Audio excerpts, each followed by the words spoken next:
when I was in college, 9/11 happened, and it just like deepened I really wanted to serve my country. I mean, that was number one. I wanted to serve my country.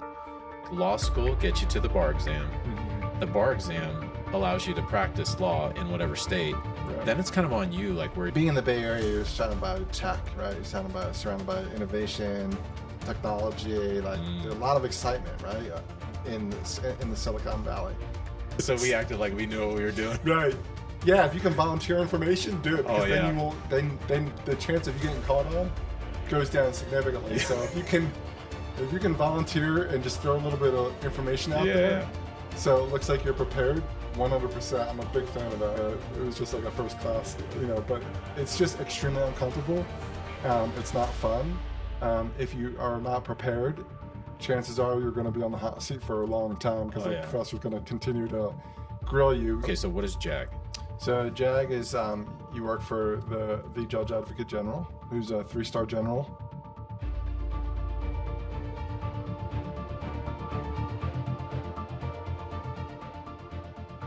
Hey everybody, thanks for tuning in today. Got my friend here, Sean McConnell. He's an attorney. We actually went to law school together.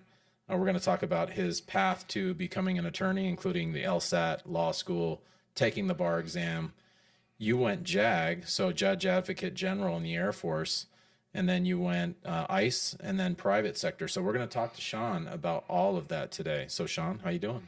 Good, man. Thanks for having me here. Thanks. It's nice to see you and be able to sit down with you and have a chat with you. Yeah, you just happened to be here today because you're moving, right? Yeah, just moving from California to Texas and drove through Tucson and stopped by, said hello. So we went to law school together. I mean, there's a couple other people that I hear about, but you're the only one that like I really truly like stay in contact with from law school. Yeah, there's maybe like 2 or 3 people from our class that I still remain in contact with on a regular basis. The rest of the folks, I have no idea where they are, what they're doing. So it's like you've been an attorney for 16 years? 16 years, yes. All right, so let's kind of like rewind. Like, where did you grow up? So born and raised in New Jersey. Wait. How do you say water? Water. Okay. It's water, but yeah, New Jersey, drank a lot of water, and I grew up eating tomato pie, good bread, good Italian food, everything. So California is a bit different, has a different kind of food menu, I guess.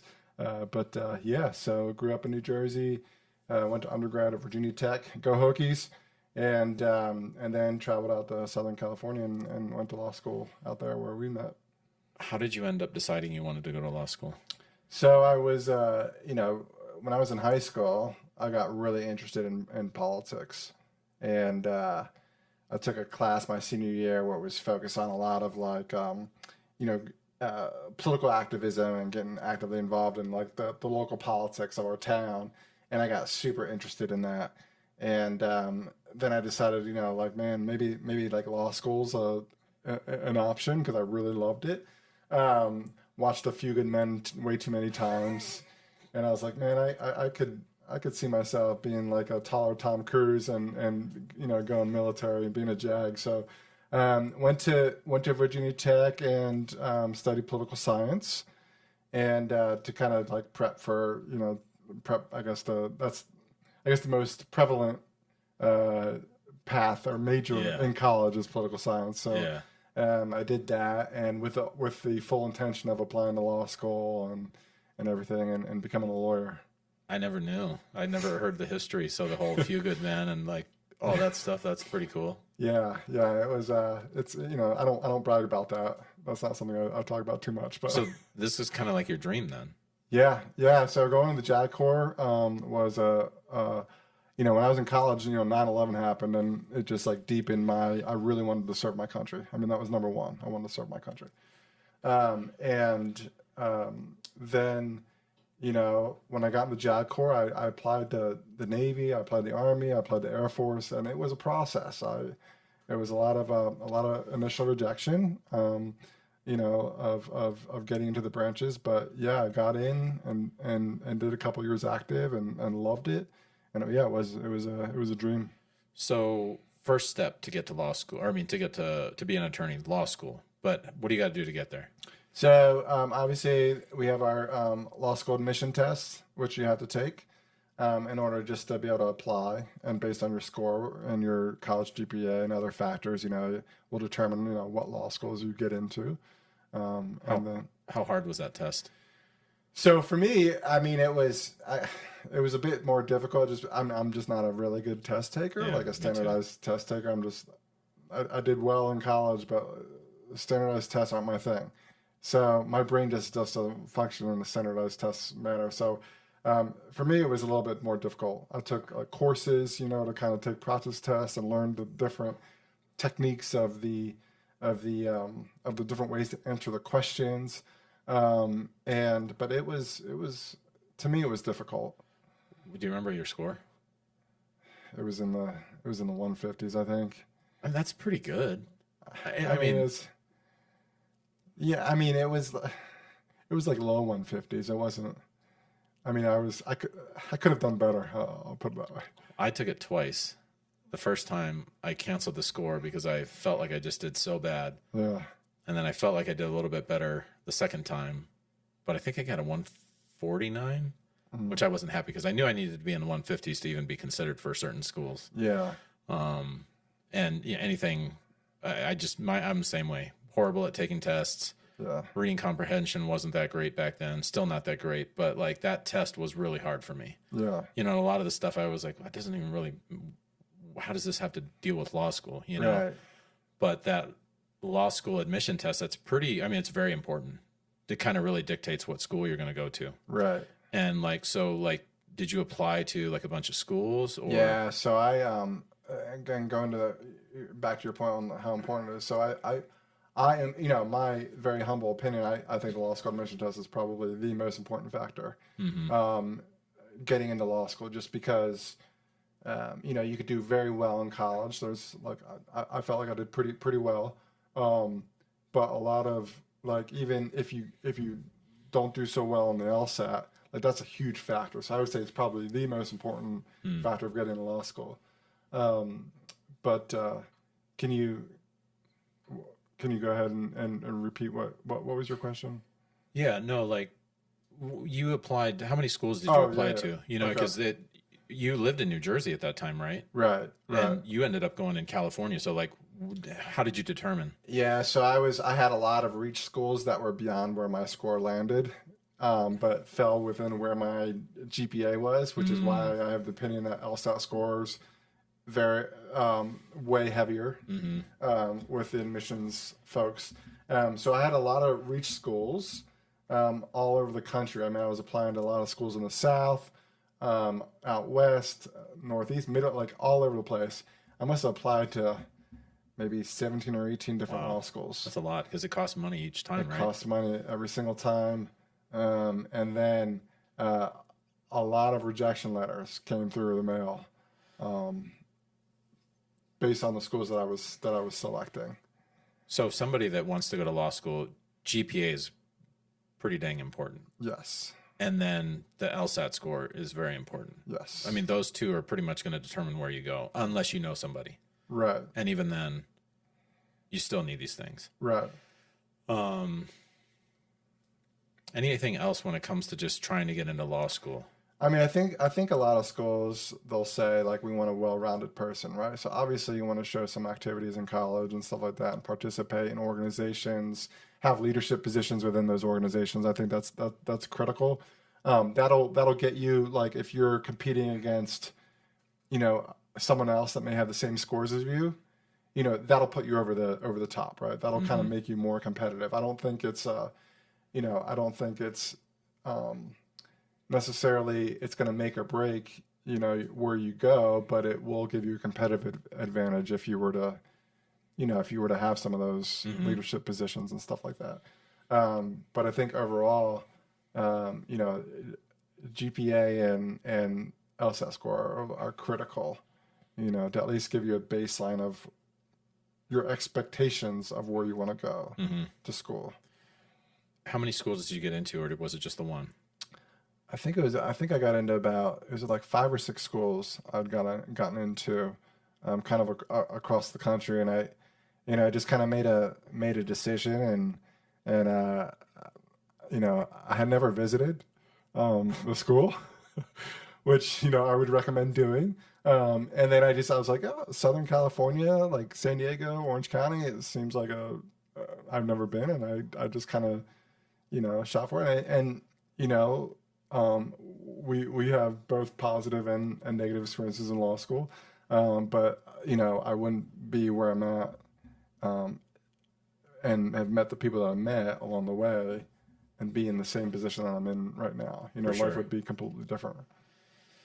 And then, let's briefly talk about law school. How was that?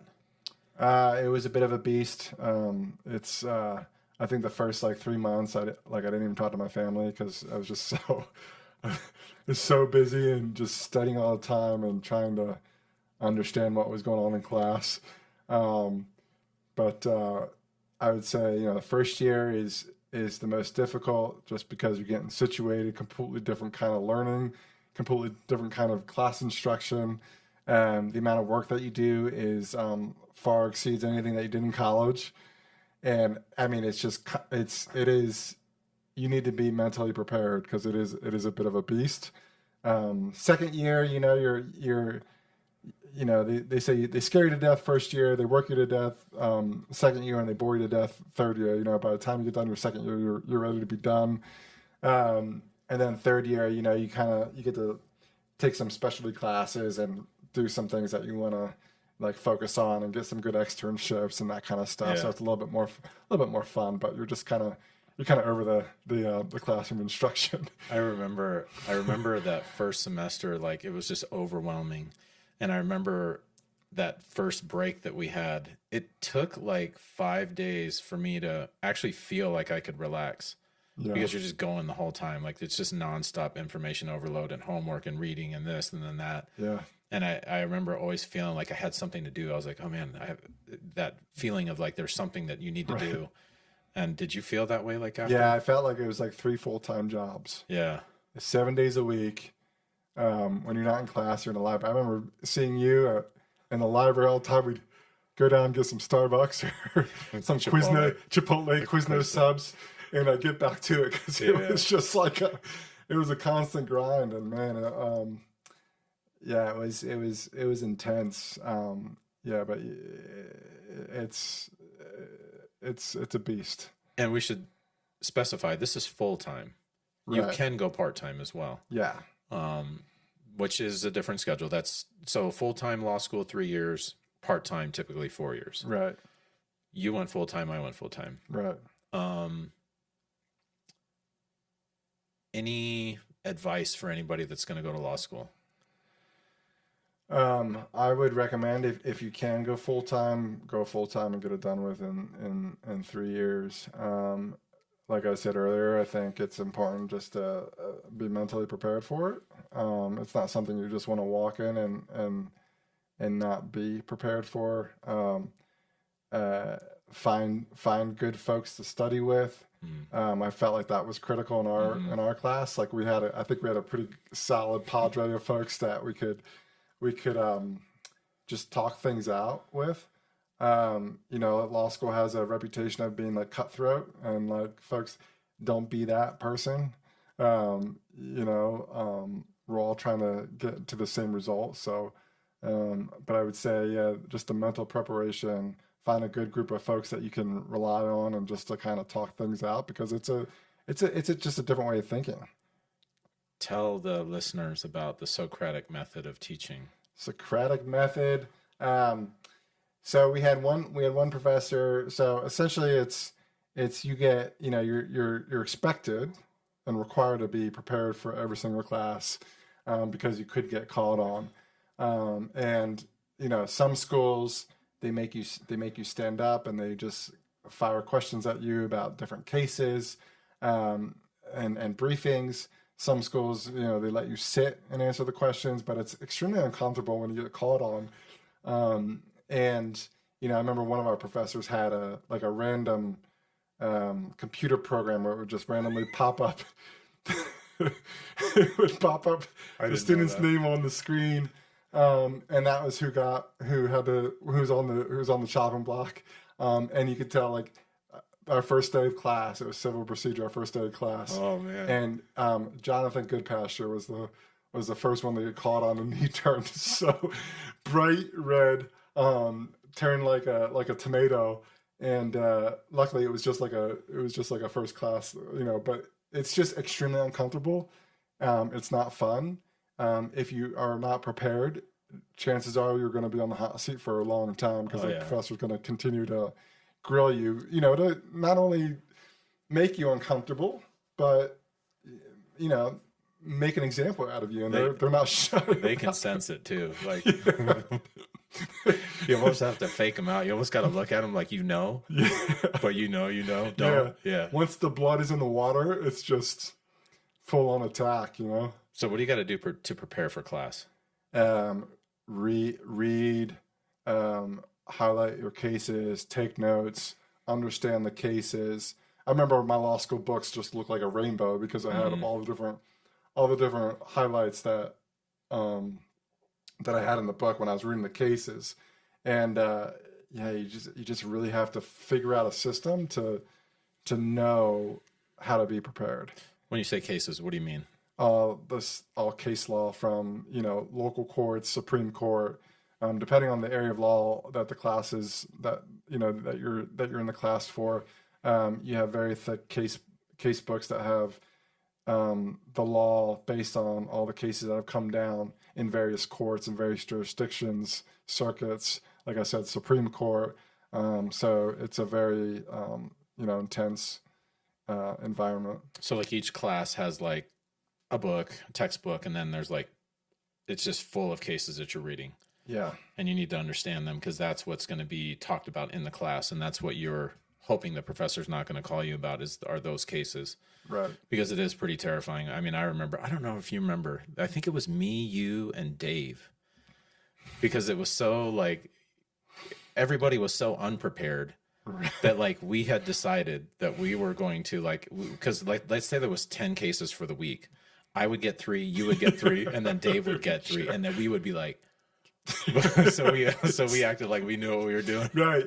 Yeah, if you can volunteer information, do it. Because then yeah. you will then the chance of you getting caught on goes down significantly. Yeah. So if you can volunteer and just throw a little bit of information out there, so it looks like you're prepared, 100%. I'm a big fan of that. That was a good plan that we had where it was like, you take these, I'll take these, and we'll volunteer. We'll look like we know what we're doing, that we're on top of everything, and the professor will leave us alone. That's so funny. That's what I'm saying. You have to have a good cadre where you can rely on those folks. And luckily, for a good year and change, we lived with each other, so it was easy to plan. The sad thing was I don't think we figured that out till the 3rd year. So if you're going to law school, this podcast is very important. This is a big deal. So start that off early. Anything else? Any other tips for someone going to law school? Also, just when you're in law school, outline. Be very organized. Outline. I feel like outlines were critical, especially when it came time to finals. You want to develop that throughout the entire semester. You don't want to wait till the end of the semester and put together this semester length outline. So do it. Include your case notes. So you can have easy reference to it, but outlines, we lived on outlines. I mean, we lived on outlines in law school. You know what's crazy is that I learned how to study in law school. Like regular school didn't really teach me how to study, but it was like the outlining and organization. Like for those listening or going like, what's an outline? If you look at like a table of contents in a book, that's pretty much an outline of what that book's going to tell you about. So that's what we mean when we talk about outlining is like, there's got to be a way to structure the information in a organized way to where you'll understand it. So those outlines are huge because you're not going to remember the whole textbook, but you're supposed to know the whole textbook for all of your classes. So it's like, and a good starting outline could be the table of contents. Anything else? Yeah, I think just the outline, having an organized outline. If I can tell a quick story. Yeah, absolutely. So in our Wills and Trust and Estates class, I had thought I had this. This Who, is who was the professor? Professor Jafke.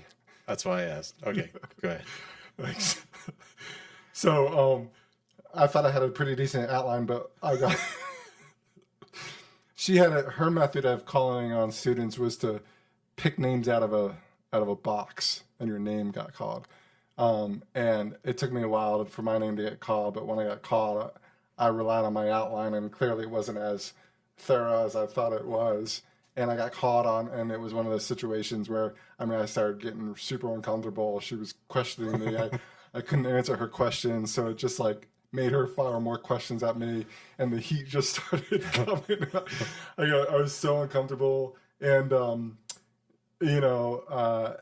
after that, like it seemed like my name kept getting called more and more. Like my name kept somehow, randomly, my name just kept getting popped out of that box. And so, which was weird. But yeah, it was just one of those moments where it wasn't my best shining moment in law school. So you make it through law school, and then you have to take the bar exam. Yes. All right. So bar exam, what is that?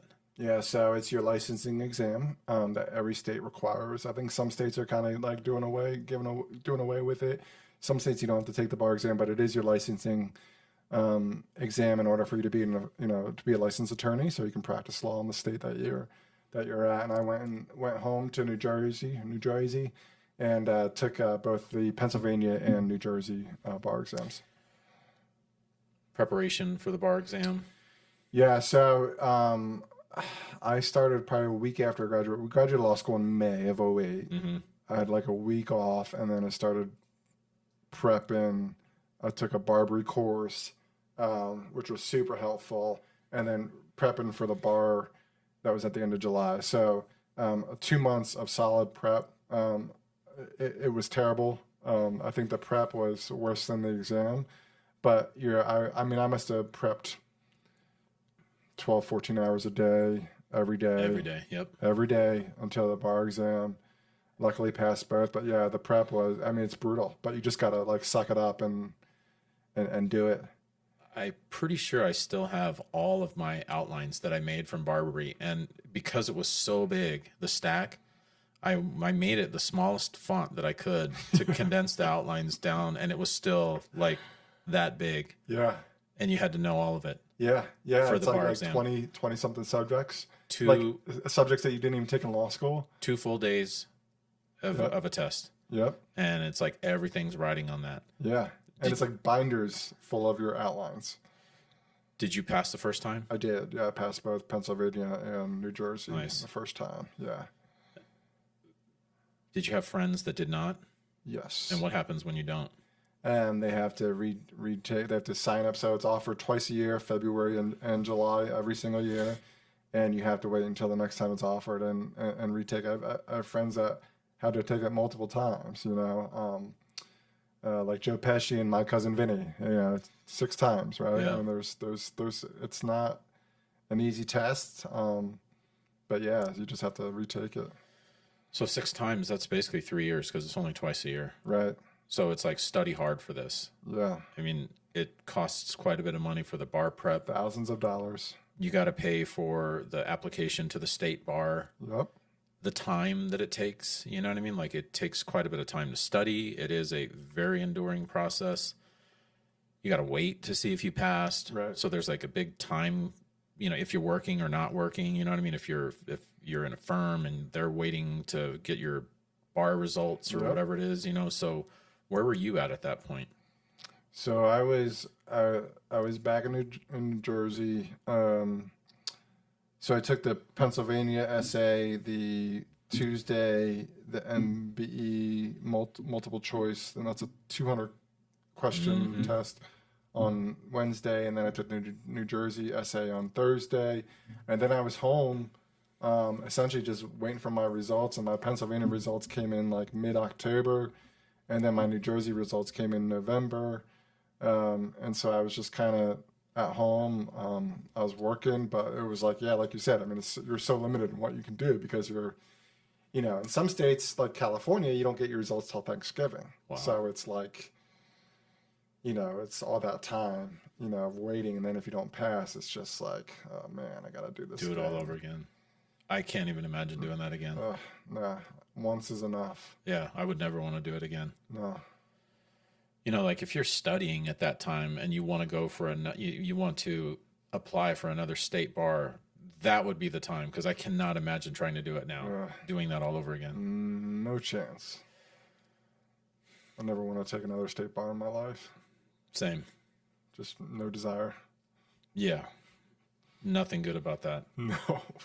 So after you passed the bar, first job, was that JAG? JAG. Yep. Okay, so what is JAG? So JAG is you work for the Judge Advocate General, who's a 3-star general. Every branch of the military, including the Coast Guard, has a JAG Corps, and you're essentially. I explain it to people because people. I mean, there's so many people that come in like, you need the military has lawyers. Like, why does the military need lawyers? Like, I get that question all the time, and I explain to people like a company has their in-house counsel team, right? Their attorneys in-house. It's just like in-house counsel, but for the military. So every military JAG office has various areas of law that individuals in the office are responsible for, and you're essentially their in-house counsel team. Like you were there advising commanders on different areas of the law, whatever it is that you're responsible for. You will be the POC for those commanders, and you need to be on your game. You need to be able to provide sound, solid advice. The commanders need to be able to trust you in your advice and guidance, because there's a lot of issues that come up. You also get to do a lot of litigation. So whenever a member of the armed forces does something against the Uniform Code of Military Justice, you're advising commanders on their discipline. If it's bad enough, they'll go to a court-martial, and you get to be a prosecutor in the court-martial. Depending on your litigation skills and just the needs of the military service, you may be able to have the opportunity to become a defense counsel and defend them as well. So it's a critical component of the armed forces that is a lot of folks don't know about. So to be a JAG officer, you need to be an officer. You need to be an officer. And so 4-year degree. Yep. For just to be an officer. And then if you want to be a JAG officer, you have to have a law degree. Right. That's and a then requirement. You need to be just licensed in a state. Right. Any state? Any state. Okay. What other requirements are there to get in? Well, you were Air Force JAG, right? Right. Okay. So for Air Force, what other requirements were there? You had a 4-year degree. You had your law degree. You got licensed in a state. Yep. What else did you have to do? It's a pretty thorough a long process. Like the application process is you need multiple letters of recommendation. You have to write an essay. It's a very extensive, long application, and then you have to get interviewed by a senior JAG in a base office, and that's usually about like a 2 to 3 hour interview with the most senior JAG in that office, and then they put together a recommendation to a committee that reviews all of the applications that have been submitted. And it's usually like 4 times a year, I think, the Air Force accepts applications. So it's each time is a very small window that you have to do to get the stuff done.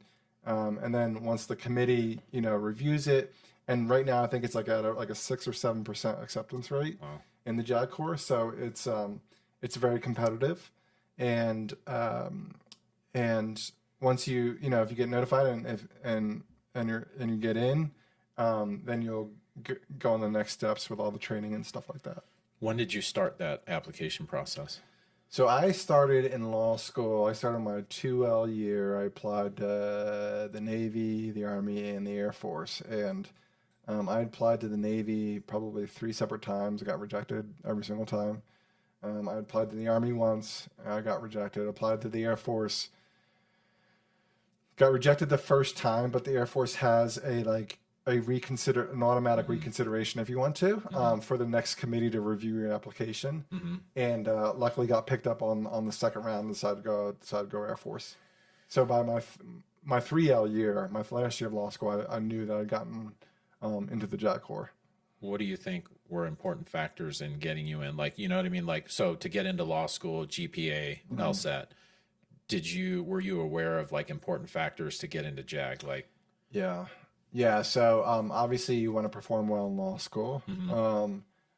Grades are a big part, but unlike law school, I think the JAG Corps truly, they truly look for a whole person concept. They want to see that you're involved in organizations. They obviously you have a physical fitness component of being able to serve, and so if you're not physically fit, that's it lessens your chances of getting in because it is a requirement to pass a yearly PT test in the JAG Corps, or just in the Air Force in general, and so they really want to see extracurricular activities. They want to see community service, volunteer work. I really believe that, and that's why they have like a 2 to 3 hour interview because they go through all that, and it's your like one opportunity to show like how you serve, and they don't want just people, they don't want people that just want to collect a paycheck. They want people that have a desire to serve their country. They're not looking for folks that, well, this is a secure job. I want I want my paycheck, in a comfortable position, because it isn't comfortable. So they want to see that you have a passion to serve your country as well. So you get the letter saying that you got accepted into the Air Force JAG. Then what? So then, I just coasted through law school. Didn't do anything. Yeah, you're like, just okay. Turn my brain Grades off and don't matter I was like, anymore. whatever. Don't. Now I still had to obviously perform well. Still had to pass the bar exam, and then I was once I passed the bar, just getting ready for the training aspect that I had to go through. So what was that? What were the aspects of training that you went through? So you go to officer training school, and in the Air Force, it's at lovely Maxwell Air Force Base in Montgomery, Alabama. It's a real desired hotspot, and that's for about 5 weeks, and that's where you learn essentially how to be a military officer. They kind of mess around with you a little bit there, kind of get you in that military environment. And you have to do all your physical fitness stuff, like we were working out all the time. You're taking a lot of courses. You're not getting any sleep. You're usually in bed by midnight, getting up about 4 a.m. for like a 5 a.m. PT session.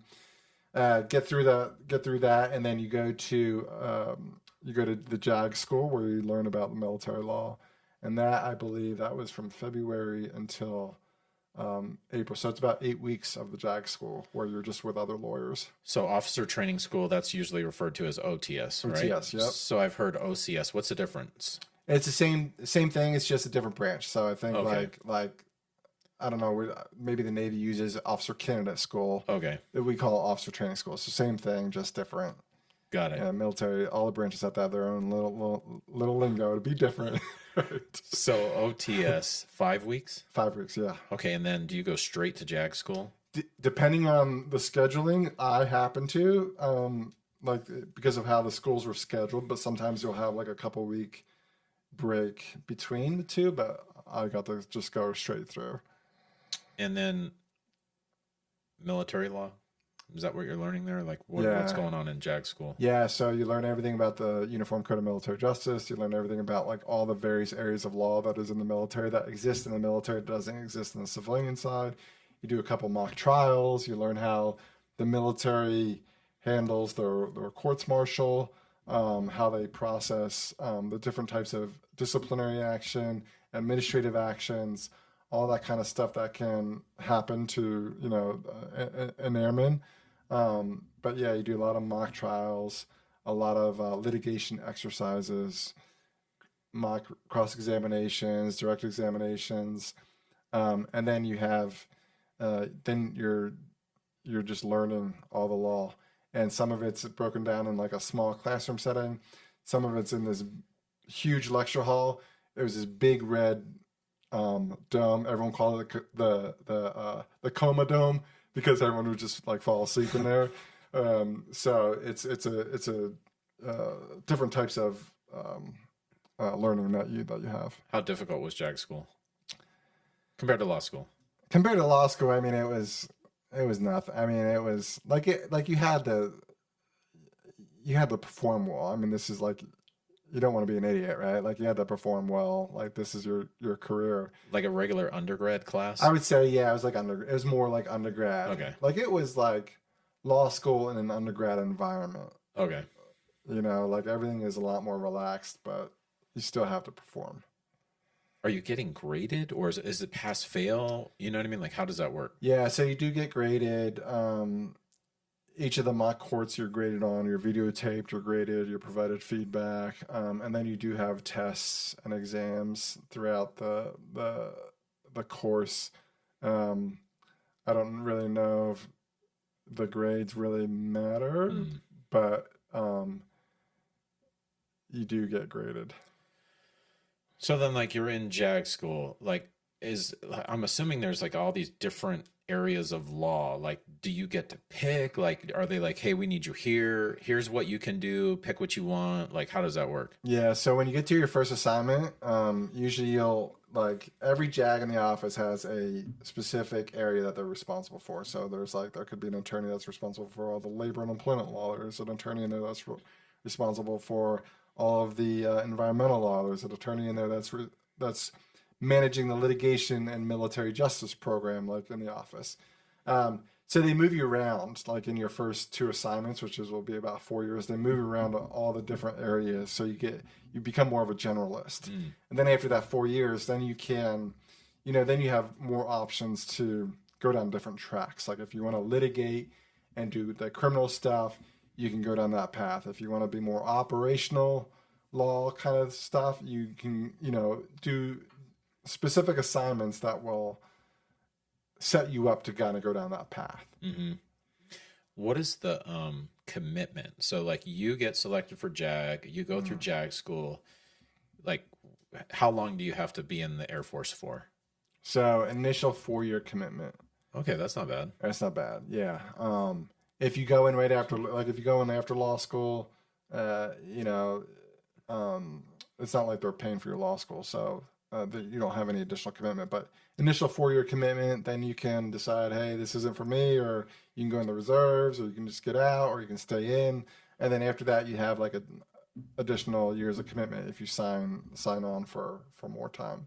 So you just said something. They didn't pay for law school. Right. Is there a way that they will pay for law school? Yeah. So if you're already in the military and you decide you want to go to law school while you're in the military, there's a program where they will fund your law school, and you can change your career path, and then you owe time to them based on them paying for your law school. Okay. And there's also another program where you can do ROTC during college. And if you do that, you can apply for your law school to be funded by them, and then you just have additional commitments based on the funding. ROTC being ROTC? Yeah. That's in college? Yeah, the summer's in college. And rewind a little bit. Like, how much did law school cost? And, well, let's differentiate. Going to in-state school versus private school.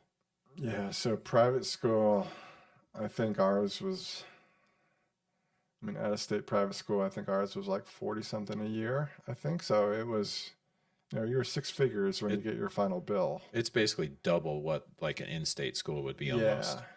Yeah. So that's really something to consider, is like the cost of like the schooling. You know what I mean? Like, Right.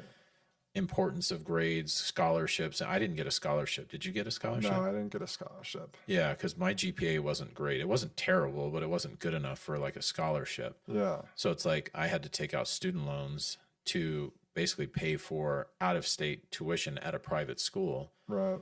which would have been half if I would have been in-state tuition. You know what I mean? But Right. all of those things. So that's, going back to what we were talking about earlier, the importance of a good GPA, LSAT score, because if they really want you, they'll offer you like the full ride or a majority of the tuition already paid for. Right. Yeah. Right. So I'm glad that you brought that up, because I wanted to make sure that we talked about that. So how long did you do in JAG? I did 6 years active, and then I went immediately into reserves after my 6 years. So 6 years active, what does that mean? So 6 years active duty, full time, Air Force JAG, um, and yeah, it was like my everyday job. That is your job. You're in the Air Force. Yep, You wake up, you go be a JAG for 6 years. for 6 years. And Yeah, then now you want to transition. Is that why you go reserve? And what is reserve? yeah. Reserves is like essentially like your part time military, right? I Okay. mean, you're kind of yeah, you're part time, so you have certain responsibilities as a reservist. Like the type of reservist that I am, I essentially have to do a month of duty every year, and to satisfy my requirements. A 2 year, or not 2 year, 2 week annual tour, and then I have what's called like inactive duty training days, which I can kind of do whenever. So I like to kind of just clump all my time on one time, just do a month at a time, get it over, get it done with for the year, and yeah, but it's a lot more. Reserves is just a lot more flexible. And there's other reservist types where they do 1 week in a month and then 2 weeks a year, where they're attached to a unit and they do like 1 week in a month, and it's just not something that's feasible for me at this time. So So what's the point of going reserves? Does that allow you to have like a regular civilian job? What yeah. was the reason? What was the driver? Yeah, so I wanted to get out of active duty because I was kind of all the traveling, because you move every 2 to 3 years, and I kind of wanted to, get stationary for and get set up in a location, and so um, went reserves to have a little bit more flexibility in life, and then obviously I got a civilian job. Um, with the federal government, but it does allow you to have like a different job. So you basically have a different full-time job, and then you have a much smaller obligation to meet with the Air Force as a reservist. Right. And what does that allow you to maintain your rank? Like, what's going on with all that? Yeah, so it allows you to you still can, as a reservist, if you do 20 years, you can still retire as a reservist. So it goes towards your retirement. It goes towards you promoting and making your rank, and just continuing to serve. Being able to kind of have that ability to serve your country, have different opportunities. You still, you can be assigned all over the world, so it's like you still have that ability to do that. So you're still in the reserves, right? I am, yeah. So what rank did you start out? Everybody starts out the same rank. Now, where are you at now? So you start out in the Air Force, at least you start out as a first lieutenant, and now I'm a lieutenant colonel. Nice. So how many steps is that? So like go through all the steps that you went through. Yeah, so I did. So you start out first lieutenant. About 6 months after you put on first lieutenant, unless you mess up somehow, you'll pin on captain. You'll pin on captain, and then you're captain for about six or 7 years. Then you pin on major, and then you're major for another 6 years or so, and then you pin on lieutenant colonel, and then you can go up to colonel, and then the different levels of general. If you have that desire. When will you be eligible to become a colonel? I will be eligible. Let's see, I pinned on lieutenant colonel in 2023. So 2026, if I was extremely aggressive, I would be eligible to be a colonel. But normally it would probably be like, if I did like the normal route, 2028, 2029.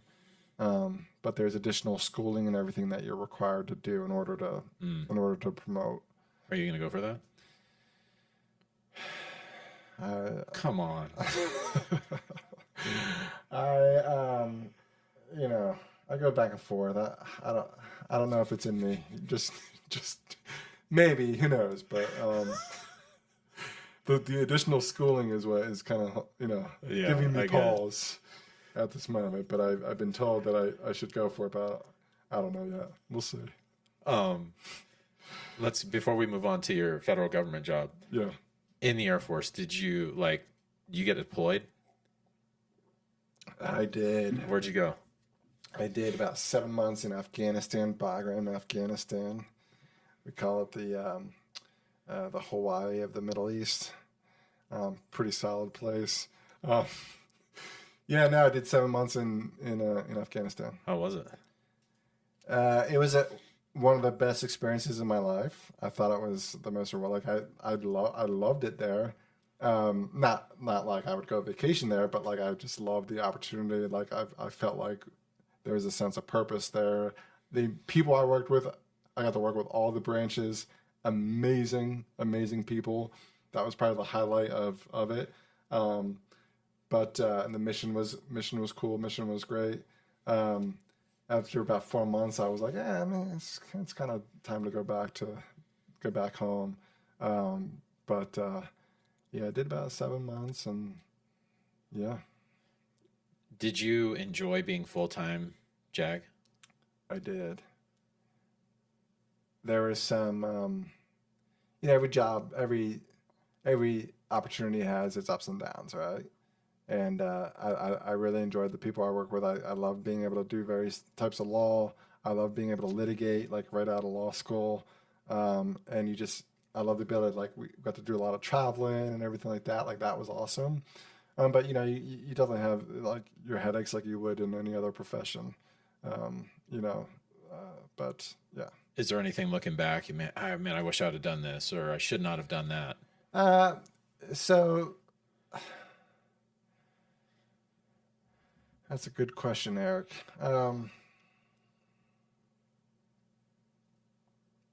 I think I probably would have maybe done a little bit more litigation, to get a little bit more litigation stuff under my, because I did some litigation. I was a prosecutor. I was able to be a defense counsel.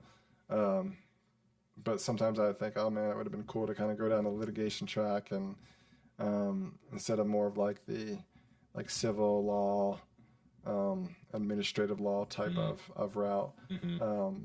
Could have got that A Few Good Men. Yeah, could have had a few good men moments, with Yeah. Colonel Jessup and everything on the stand. But did you have any?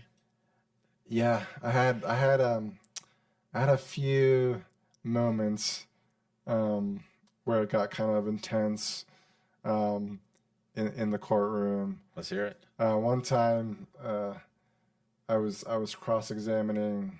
I felt really bad afterwards because this was a very junior airman, a female airman, and it was a sex assault case where my guy was being accused of sexual assault, and in my opinion, my guy was completely innocent. I think it was just anyway. And I was cross-examining this individual, and I could tell like she was very uncomfortable on the stand, and I was grilling her pretty hard, and with questions, and she, her story varied a little bit than what she told me when I interviewed her, like in my office, and I like really grilled her very hard, and to the point where she started crying a little bit, because I was just like Yeah. I was saying, I was impeaching her with what, and she was just like, she started like just completely breaking down, and the judge was looking at me like, dude, like, are you done yet? Just like, can we move on? Because it was, but it was just like one of those moments. You're in the zone, right? You Yeah. kind of just Totally. once, kind of like law school, right? When they smell the blood, you just it's what you're trained to do. I mean, those moments are far and few between. So it's like Yeah. you want to. You kind of live for that. You know what I mean? Like Yeah. you want those moments. I mean, that's why that scene in A Few Good Men is so famous. Yeah. Like those moments right there. Yeah, but I never got to say like, is the colonel's underwear a matter of national security? I never got to say anything like that in court. But I got to do some really cool like litigation, like a lot of cross-examination, a lot of like argument. Very, the folks that you're in the JAG Corps with are the folks that you could be, going against in court, and then next assignment you're working together, you know? So it's like, you know, you can get really some pretty testy exchanges between the attorneys in a court martial, but it's just because they're being zealous advocates. Sure. But at the end of the day, you're part of the JAG Corps and you remain cordial with each other, you know. But yeah, you get passionate, you know. It gets intense. Did you know that the standard, the zealous advocacy? All right, so this is like going down the ethics, or this is like a side note. Yeah. But like they actually changed that standard because people were relying on being a zealous advocate, like to, oh, well, I was just being zealous. I was just being zealous. Right. And they changed it to honorable. Really? Yes. This was years ago. Really? I'm dead serious. Yeah. I've never heard that before. There you go. Man, you're just dropping all sorts of knowledge right now. I've never heard that before. Yeah, they got away from the zealous because a lot of dirty attorneys would, oh, I was just being zealous, judge. You know what I mean? And I'm full of zeal. I'm full of zeal. yeah. Just being zealous. Yeah. Wow. So just FYI. That's interesting because people still use that term. Everybody does. Like, Yeah, it's yeah. just, I'm just being a zealous advocate. Yeah. Yeah. Okay. So you get out as you're no longer full-time active duty JAG officer. You're a reservist, but now you have a federal job. Mm-hmm. What job is that? So I worked for Department of Homeland Security, Immigration Customs Enforcement, and I was like litigating immigration cases every day. What's the process of becoming, to get on board with that agency? Just a regular application? Yeah, so just regular, so just like any other federal, position that you want to get, like you want to work for the federal government, USA jobs, right? Okay. Apply, interviewed. ICE is an organization that they really like JAGs, because I think there's a certain structure and they can reliance on being responsible, and I think JAGs have a good reputation in the legal field. So, just a regular application interview process, and I was selected to come out to San Francisco into the San Francisco office, which is one of the from an ICE perspective, it's just one of the most hostile because we have a very active plaintiffs bar and the judges that are on the court.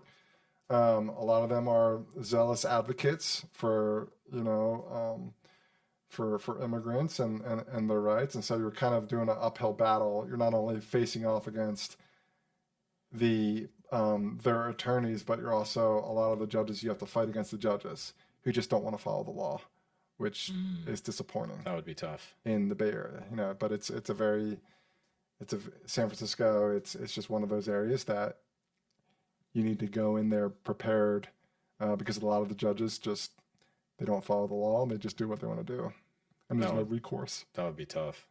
Yeah, it was kind of it was pretty demeaning. This is a GS position? The GS position, yeah. What did you start off as? I started off as 11, then I went up to a 14. But some attorneys, they start out at 12 or 13, depending on certain things. But I was kind of ignorant when I was applying and didn't realize like the negotiation ability that you can have with the GS position. So I started out at 11, but moved up quickly to a 14. Where do you think you should have started or could have started? At least a 13. Oh, wow. So that's that's a big deal. It was one of my big mistakes on my end. Yeah, I was kind of dumb when I was doing that. Good job, man. Yeah, it's another solid move in my career. So how long did you do that for? I did that for just under 5 years. All right, that's quite some time then. Yeah. Quality of life during that time. You enjoyed being a JAG officer. You loved it. Loved being a JAG. Okay, now what was this like compared to that? Like, I loved litigating, but I got burnt out from litigating because you're in court every day. Every day volume of cases? I think within the 5 years, thousands of cases that I've touched. Was that something that was wearing on you? Was not only being in court every day, but the number of cases that you had every day in court? Yeah, I would say there's a lot of factors. So one, being in court, like always having to be adversarial, like every day you're in conflict, right? You got a very active plaintiffs bar that they hated us, you know, most of the judges hated us in San Francisco. So you're constantly in like an adversarial conflict all the time. The workload on top of like the litigation, the amount of like written work that you had to do after you were done litigating, and being in court all day, like it wears you out. So then you'd have to do your writing projects, your appeals, your motions, all that kind of stuff. And then, you know, there are a lot of cases, you hear a lot of really traumatic stories from folks. And there was a lot of folks that people think, oh, ICE is terrible and they're blah, blah, blah. And a lot of people have this very like misunderstood like perception of ICE. We were there essentially to make sure that the law was followed. We weren't there to like kick people out of the country, which everyone thinks of ICE is like, oh, we're gonna kick people out of the country. Because we have the laws and we were there to make sure that they're enforced. You hear a lot of stories that that are very sympathetic, and there are a lot of cases that I litigated against that I agree 100% that they should have been granted the relief that they were seeking. No doubt about that. But there's a lot of fraud in the system. There's a lot of stuff that comes. There's a lot of bad people that come through that have rap sheets that are 10, 15 pages long of crimes that they committed. You know, but the general public doesn't hear about that. They don't understand that. It's not just the 60-year-old grandma that wants to just have a better life for herself and comes over the border. Like, you get some really bad people that come across, and the public sometimes doesn't want to accept that. But you know, like, our job was to make sure that the law was enforced. But you hear those stories, and that also weighs on you. Oh yeah. Like, just hearing about like situations that people have gone through. So it's just I burn out. There's a lot of litigation. So when you talk about laws being enforced, can you give like a very basic example of what you're talking about? Yeah. So if someone is coming over to the United States that wants to seek asylum, right? There's certain requirements that they have to do in order to qualify for asylum. Like, there has to be some type of harm. They can't be able to go back to their country, you know, because the harm's going to continue. There's no other safe country that they can go to in order to be able to live, you know, without this harm. And under the law, you know, there are things that, like, people that come over, for example, they want to have a better life, or they want to get a job that's where they can be successful. Well, that doesn't qualify you for asylum, right? So, like, a lot of times it's just like people want to come over and they want to, you know, rightfully so, they want to have a good living in the United States. But those don't qualify for asylum. You wanting to seek a better life for yourself is something that doesn't qualify for asylum. You have to actually have some type of harm against you. And so you would often hear these stories, and a lot of times, like, we would be in court and we would be arguing to the judge about it, and the judge, you know, and this isn't everywhere, but in San Francisco, the judges would just grant them asylum because for whatever reason, you know? And so it's just like, wow, like, why am I even here? There should be a cardboard cutout of me sitting in the seat. I felt the same way when I was with the Attorney General doing certain cases where I was like, man, I feel like I could train a monkey to do this job. I would just have it make monkey noises. I'd say if somebody said, he said, object. You know what I mean? And the monkey would... Right. Like, or start clapping, you know, do some kind of signal or whatever. Yeah, like, it's just like, oftentimes you're just like, why am I putting all this time and effort in? Yeah. And, like, prepping my cases, the judge is just going to disregard whatever it is. And do you think that ICE is a good place for somebody that wants to learn litigation to get litigation experience? Absolutely. I think if you want to get a lot of litigation experience, ICE is a great job. I think it's more meaningful in a circuit that applies the law. Yeah. Like, if you're in the Fifth Circuit, you know, if you're down in, like, Texas, where, like, the judges actually... Now, San Francisco had some really good judges that would apply the law correctly, but, like, you go somewhere like Texas that actually enforces the law and actually understands the law, that would be you'd have a better, I think you'd have a better experience. You said something earlier too that like totally like resonated with me because I kind of described to people like why it can weigh on you being an attorney, because it's like you're always in the middle of conflict. There are very few attorney jobs where it's like you're not in the middle of it. Yeah. You know what I mean? And it really does start to impact you. You know what I mean? Because you have somebody over your client, they're very passionate about their position, and then you have the other side and they're really passionate about their position regardless of what the subject matter is. Right. And it's like you're in the middle of it all the time, and a lot of times it's your fault even though it's not your fault. I mean, they're blaming you, that attorney. You know what I mean? And it's like you're always the bad guy, right? Totally. You know what I mean? You're trying to do the absolute best you can do, and you do that, and it doesn't turn out the way that your client had hoped and you hoped, and you're the bad guy. Yep. And it's that can be very disheartening. Yeah, you always, I mean, obviously you're there to like conflict, like we try and be like a conflict conflict resolution, right? Yeah. You want to resolve the conflict. There's a lot of type A attorneys. There's a lot of, but you're right. You're always in an adversarial system. You're always in a conflict, adversary. So like, it's mentally tolling. Very, very. No, that's a good point. It's good for people to know that want to look into becoming an attorney. So you get burnt out with ICE, and that was like the 5-6 year mark. Yeah, 5 years. Okay, and then what are you like? Oh man, I got to get out of here. What do you want to do? Yeah, so kind of backtrack. So like being in the Bay Area, you're surrounded by tech, right? You're surrounded by innovation, technology. Like there's a lot of excitement, right, in the Silicon Valley.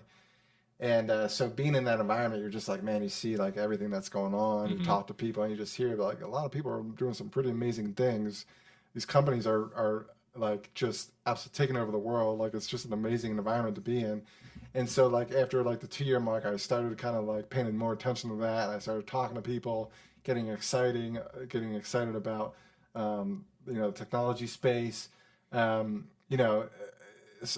Sometimes in order, like in the government, to get your computer fixed, it takes like an act of Congress, right, to get something done or to like improve something based on like whatever, funding and all this kind of stuff. Where you go in the private sector, you go in the technology space, it was just fast and exciting. And so I really started getting excited into that. And then, with the burnout that I was feeling with ICE, I started trying to get into the private sector in the technology space. What is that process like? So, is it difficult? What helped you out? What was the process of? Yeah. So I think for like someone that does a more traditional career path, goes to a law firm for a couple years, or maybe has some like other in-house experience, it's probably easier to kind of get into an in-house position. Me, because my career path was different than most of my colleagues in the private sector. And so there was like there's a piece of education that you had to provide to folks to show that your skills as a JAG and as a federal prosecutor for DHS, those skills are transferable to the company that you were interested in. And so like, to me, it took me a year to be able to get out of the government and transition into the private sector.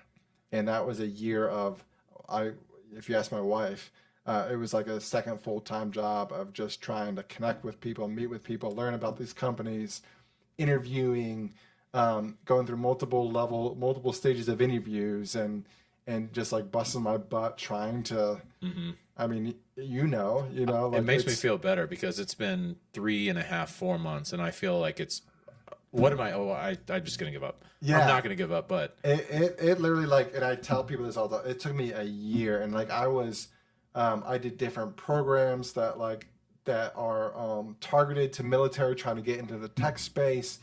I went through I was visiting companies, meeting their legal teams, just trying to get my foot in the door. And,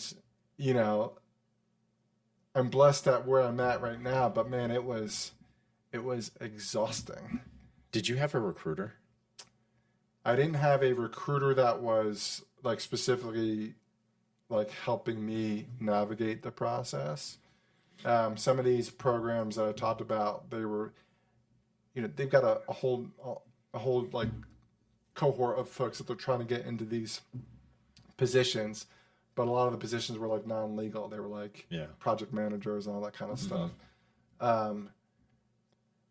But it was like busting my butt trying to like get in, and luckily I was reaching out to veterans at these companies and talking to them, and I would say 99% of them, whenever I would talk to them, they'd be like, hey, if you see a position, I'll refer you. I can maybe meet with the hiring manager and talk to them, get your resume out there. So like I had help from the veteran community 100%. That's huge. They were one of the ones that were able to connect me to my first job, and they were the ones that assisted me in getting into my first private company. And once I got in there, now it's like I get pinged on LinkedIn from recruiters at different companies because now all of a sudden I'm qualified, because I have some tech experience.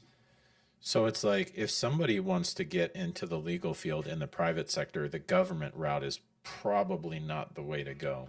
I think unless you're in a very specialized field, like anything that is new, up and coming, like if there is a government office that is focused on cyber, AI, like those very specific patent, if you come from the patent office, if you're in a very specific up and coming field or a field that easily can translate into what's needed at a company, then that's not a problem. If you're in more of a like public defender or something, defender, if you're in like like working for HUD or one of these other like government agencies that people don't know what they do, and you have to educate folks, like people didn't know what the JAG Corps did, it's going to be a little bit more problematic, I think, or it's just going to take more time. That's where I feel like I'm at right now, is like, so I've taken like some anti-money laundering courses and financial crimes and stuff, just kind of bolster like the area that I'm trying to get into. And it's so difficult. It's like you apply and you just get these, oh, hey, thanks for applying. Sorry to say that, That's why it's so important to have like referrals and even in those circumstances, it just like sometimes it doesn't, maybe not exactly what it's a wild ride, man. Well, I'm relying on you now. Yeah, I know. I'm trying, dude. That's for another day. But anyway, so what is the turning point? What's the first place you get into? So I get into VMware. And what is that? It's a tech company. It's virtual machine something. I was there for a little over a year. And I was a labor and employment attorney for that company. And was that the place where you had the veterans like helping you out and they got you in? Yeah. So I talked to there's a channel where veterans can sign up to kind of help mentor veterans that are trying to transition into the private sector. Nice. And I had a number of calls with folks and met a veteran that worked at VMware and had a call with him, and he like directly reached out to the hiring manager and really like talked me up to her. And then that got my foot in the door. And then I went through their normal interview process, and luckily they were the ones that kind of were able to get my feet wet into the tech space. How did you like VMware? I loved it. I thought it was a bit of a steep learning curve just because of where I came from and where I was. I loved it. The people were amazing. I think like just the excitement and the innovation and the continuous like we're going to excel kind of attitude. Like you don't deal with like a lot of folks that are just kind of like blasé about their job. Like you're dealing with people that are extremely motivated, driven, hardworking, super intelligent. Like the people were just insanely smart. Sometimes I felt completely like a Nimrod, like talking because they were just so intelligent, right? And you know what's funny is like they probably thought you were, because you're in a lawyer, so you're like supposed to know everything, right? And then you're the one that's like, man, I feel really dumb, but you can't ever say that. No, because they're like trusting you. I'm like, they're like you're the attorney in the room. It's like there were so many times where I'm like, oh yeah, let me get back to you on that. You know, like because I'm like, wait, what are they talking about? It's funny when you're an attorney, like people just think you know everything when it comes to Yeah. law. They know every Everything. type of law. Every Anything. type of law. So let's just be real clear here. Like when you're an attorney, you only know what you've done. Right. And even then just in labor law, it's so Yeah. expansive. Right. So you can almost niche that down. You know what I mean? So it's like attorneys in general don't know everything legal. I wish we did. Right. But so it's kind of like I always tell people, like, law school gets you to the bar exam. Mm-hmm. The bar exam allows you to practice law in whatever state. Right. Then it's kind of on you, like where you're going to go. Yeah. You know what I mean? So that's why it's really important to like think about long term. Like, where do you want to end up? Do you want to end up in the private sector, or Right. do you want to end up in the government? Right. You know, like where do you see yourself? Because then it really can drive like the direction you're going to go. Right. 100%. I 100% agree with that. Yeah. But yes, lawyers do not know everything when it comes to law. Yeah, I still get pain, and like people are like, "Can you review this contract?" I'm like, "For what?" Like, I have no idea what this contract says. I took a contracts class. I have no idea what it says. I know. So I probably can't give you the feedback that you're looking for. You know. We've all had these calls where you're like, why is this person calling? But you know why they're calling you. Right. Right. Hey, what's up, man? How you been? Right. And you know where it's going. Yeah. It's some legal call of some, Right. you know what I mean? Like, hey, like, you know, my uncle got in trouble. Yep. You know, like, what should he do? You know, or there's something like, there's always something that it's like, oh, okay. This is one of those calls. Like when you're an attorney, like you always get these random calls about something legal. Yeah. You get those? All the time. I know, me too. All the time. All right, so that was off subject, but funny. Going back to VMware. So you're there for a year, Mm-hmm. and did you liked it, but what was the next, because now you work for ServiceNow, and you've been there since VMware. Yes. Why did you want to transition out of VMware to ServiceNow or wherever it was? Yeah. So a couple things. When I was going through my initial transition, I visited ServiceNow. ServiceNow is one of the companies on my list that I visited, and I met the team, and they were my number one choice. I wanted to get to ServiceNow.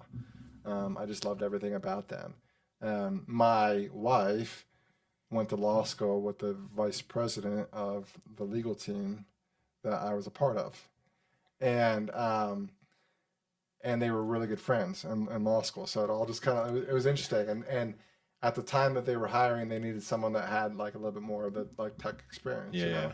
But I always stayed in contact with them, and I knew I wanted to be there. And even the woman's name is Kate, who's my wife's friend. She said, I know 100% at some point you're going to be with us. We just need to wait a little bit longer before you're with us. And that statement held up. And so this a position opened up, and I'd reached out, and then we had connected and went through their interview process. And you know, I was able to go from VMware and be where I really want to be. Nice. And this is at ServiceNow. What do you do for ServiceNow? I'm a labor and employment attorney. So is this considered like in-house counsel? In-house labor and employment. I handle various geographical regions. I handle all of our Latin America offices, US, Canada issues, and then like anything like labor and employment related that in those regions, I will tackle. Daily like life, you know, what's like a typical day? I would say putting out a lot of fires. I think you get a lot of like, hey Sean, can we connect for a minute? And then you hear about something happened or someone messed up, or like, I feel like it's a lot of like you're resolving problems. Mm-hmm. You're resolving other people's problems, right? Or at least being a partner to the business and resolving the issue, resolving the problem, and using your legal knowledge. I would say probably 20% of my job is litigation matters, you know, responding to claims and people trying to sue us or demand, you know, negotiate severance packages, all that kind of stuff. And then the rest is, what I would say, put out fires. And then a small amount of time, which I wish was more, is working on proactive projects, being able to, you know, make very positive, proactive changes to how we do things, make things more efficient, that sort of thing, to the company. But um, ideal end state is to do more proactive work versus, you know, putting out fires and handling like problems. How does it compare to like the government work? I absolutely love it. I love being in the tech space. I think it's just absolutely, I mean, it's a blessing. Like I know how blessed I am to be in the position that I'm in. Um, the people on my team are absolutely amazing. Everyone is super nice, very collaborative. It's like what I was saying before. In the private sector, it's a business, right? So you're dealing with top line and bottom line numbers, right? You're dealing with finance, you're dealing with the success of the company. So everyone is like motivated. Our CEO is amazing and just motivates the entire company. You're dealing with that like enthusiasm, level of innovation, wanting to improve, like wanting to make the company like the best company, right? The government, you know, it's a mixed bag, right? You have a lot of folks that are there for the punch in, punch out, not a lot of motivation. You know, it's just, I feel like there's just, and people, you know, could be a reason why a lot of folks don't trust the government to like handle things because they fail a lot. And it's just, there's just a lot more frustrations on the government side. You know, it's harder to get fired, so people, you know, people can be lazy and not do their job well. You know, but I absolutely love, I love the private side. So kind of like going into what you just said about like you almost have, you're invested into the company, right? Because the success of the company relies on everybody that's working for the company. And a lot of times there'll be like packages like stock options and things like that. You know what I mean? So it's like, yeah, like you get X amount of stock that's vested, you know, you can sell those at some point, you know, so it's like in your best interest to do your absolute best and everybody to do the absolute best, because if everybody's excelling, the company should excel. Right. And that will drive up, you know, the money that's being, you know, I'm not sure, like basically that financial sheet will look really good. Sure. And this is a public company, right? It is, yes. So public company, that equates to everybody's raised up if the company's doing better. Yeah, exactly. And yeah, I mean, we get, you know, restricted stock units every quarter we vest. So the more successful the company is, the higher the stock goes, the more you can cash out. So it's a strong motivating factor. Definitely. You know, and it's just you don't have that option in the government, and you get bonuses, you know, so like if the company does well, your bonus can be higher, you know.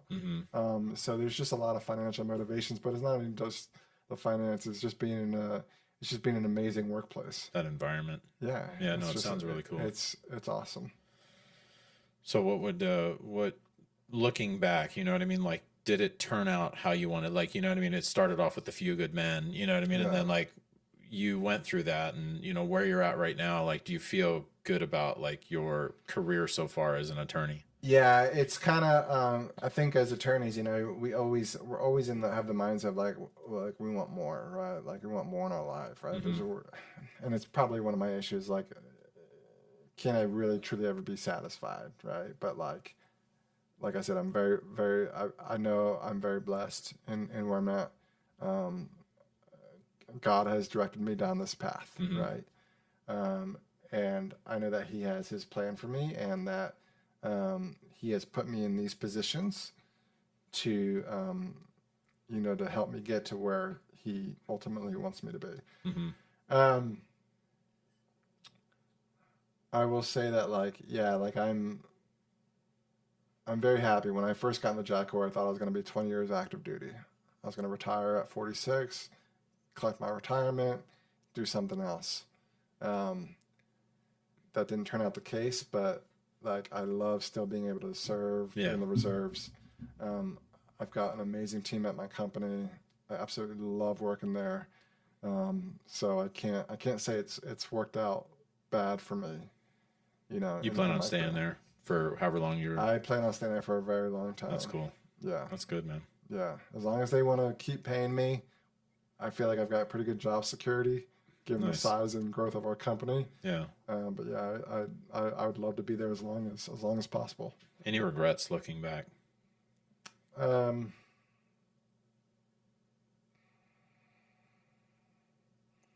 I think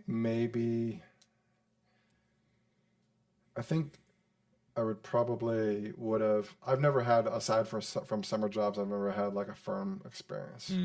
I've only been like summer associate type jobs at law firms, so I never got the true like law firm experience. I think maybe instead of going into the federal government after the JAG Corps, I'd probably just to get the experience in the law firm. I think it also would have made me more marketable and easier to get into the tech space. It wouldn't have been as difficult. But I think kind of having that like experience in the law firm, seeing if all the stories are true, with just the nature of being in a law firm. Yeah. I think probably it would be if I could do it over again. Any other advice for anybody looking to be an attorney? Besides, don't do it now. Yeah. Don't do it now.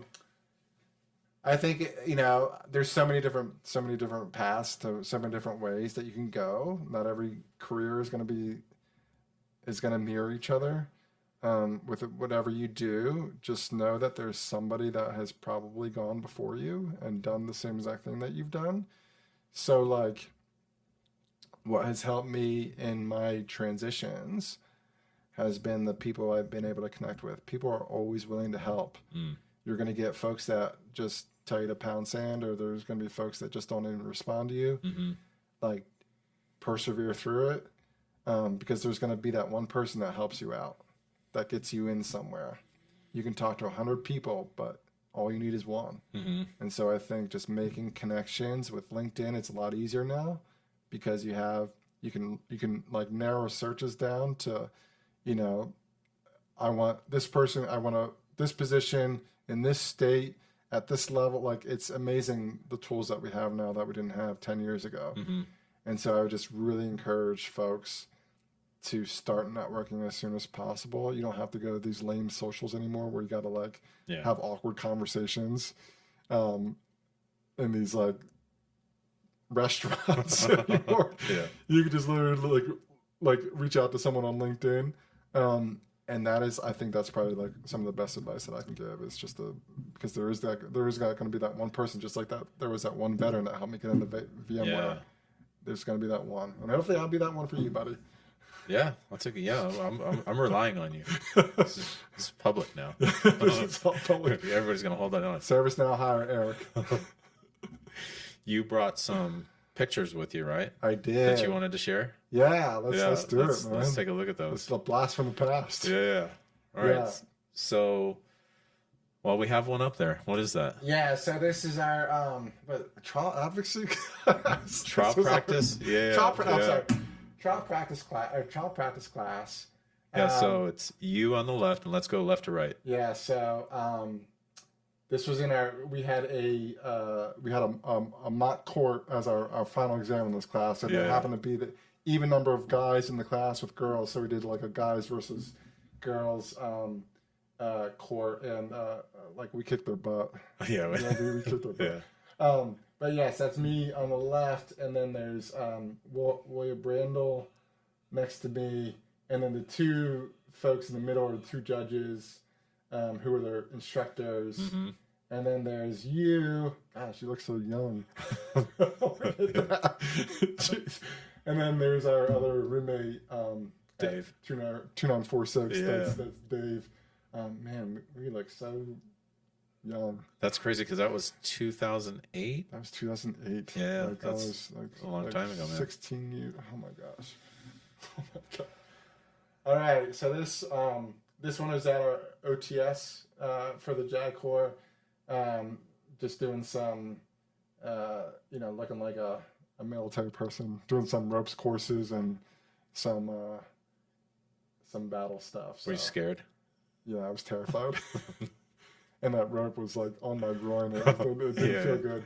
It didn't feel good. Dude, look at that young man. Yeah. I'm not young back. So this was me as a first lieutenant right when I entered the Air Force. Big smiles, no facial hair, a lot thinner. Uh, one little ribbon on my jacket. What is that ribbon? That's the National Defense Service Medal that you get for joining Nice. the military during a time of war. Yeah. Yeah. So this was one of our JAG school trips that we had. We visited Washington D.C. for a week, and we went to the Air Force Memorial. And so this is That's cool. this is a group of my JAG classmates and myself standing in front of the Air Force Memorial, which is right outside of Joint Base Andrews in Maryland. Yeah. I was actually born there. Really? Yeah. I was born in Andrews. No kidding. Yeah. I haven't Like been there since. on the installation. Yeah. Uh-huh. Wow. Side note. I just learned so much about you tonight. This is a picture of some of the JAGs and paralegals that we worked with when I was deployed to Afghanistan. You're the bottom elbow on your knee trying to look like a stud or whatever. I'm wearing a pistol. Oh, Got my 9 on my chest. There you go. Yeah. I'm bottom right. And that's with some of our hardware behind us that we got to ride on while we were in the desert. This was where? Bagram, Afghanistan. Okay, so is there you're in like a little base? Yeah, I was on. So Bagram was the main one of the major installations. We had a very large airfield, so it was a very busy base, a very big base in Afghanistan. And this is right outside the detention facility that I worked at. Mortars, rockets, everything. Yeah, we would have them come in all the time, and you shelter in place, bunker down. I was actually there when Bin Laden was killed. Wow. And I was in Afghanistan, and we had heard through military channels that before the president had announced it, we had heard through military channels that they suspected that he was killed. Wow. And it was like 1 a.m, because often the times when I was deployed, we were working 8 a.m. to midnight, 7 days a week. And it was like 1 a.m. There was a bunch of us that were still in the facility, and we were finishing up, and we heard that Bin Laden was killed. And so one of my buddies there had a box of cigars, and so we all went outside the detention facility and just had a celebratory cigar. And there was like 30 of us out there, and we were just like so happy. And then about like 30 minutes after we get outside, we just got bombarded. Oh, it was 30 minutes after Obama made the announcement. We got like rocketed, we got like lit up.